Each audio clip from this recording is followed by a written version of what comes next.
كوابو إنسان مسلمان مكلفة بويك أو توازني دلو دروني خوي راقري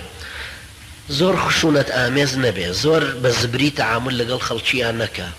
لبرو الظلمة قبيني يكسر حكم يقدر نكا لسري بكفريان بكشتني إنساني مسلمان بيويستا هرچند مسلمانی شریعه وەکو ئەو خەڵکی ترکە کە دەژێر محنەتی ژیان و زبری ژیان و قورسی ژیان و محنەتی جاهلیەت و زەختی جاهلیەت کاکەوتە سەر فکر و دەماغ و بیر و هۆش و نانی خۆی و ماڵ و مناڵی و ڕاکردنی و ئەمنیەتی خۆی و ئەمانە هەمووی تەئسیر ڕۆژانەی تێەکەن وردەوردە هۆرمۆنەکانی هەمووی بەلاسەنگی بەجێ دێڵن بەڵام ضروریە تەوازونی خۆمان بە قورئانەکەی خۆمان ڕاگرینەوە لەبەرەوە زۆر ضروری ئینسان هەمیشە سەیری خۆی بکە ئەگەر من ئەمەوێ دژایەتی یەکێک بکەم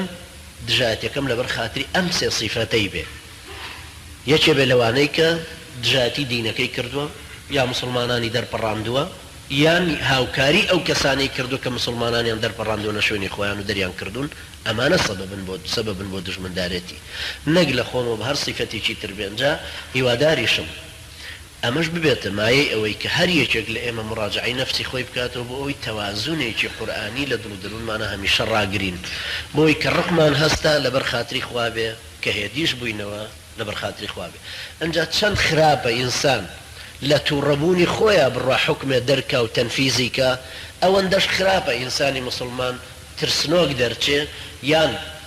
وا بزانێ زۆر بە ڕەحمە ئەگەر بەزەی بێتەوە بەسەر ئەو هەموو تاغوت و جەبابیرێشە کە خەڵکی مسلمان تەعزیب دەدەن وەی کوژن ئەوەش دیسان لە هەمان کاتە ئینحرافێکی ترە یعنی ئەو هۆرمۆنانە پێویستەوە بە مستەقیمی بمێنن نەڕق و بغز و کینەمان زیاد بێ لە حەدێکا کە قورئانی نەبێ